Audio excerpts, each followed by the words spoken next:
நீங்கள் பார்த்து கொண்டிருக்கக்கூடியது கொழும்பிலிருந்து கிட்டத்தட்ட 2 மணி நேரம் நீங்கள் டிரைவ் பண்ணி வந்தால் இப்படி ஒரு அழகான அருவியிலே நீங்கள் குளிக்கலாம்.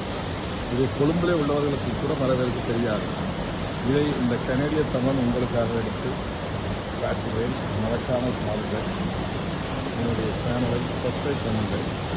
எவ்வளோ அழகான அருவி வந்து கொண்டிருக்கிறதுக்காக இந்த அருவி கொட்டும் அருவி இது கொழும்பிலிருந்து 2 மணி நேரம் பற்றி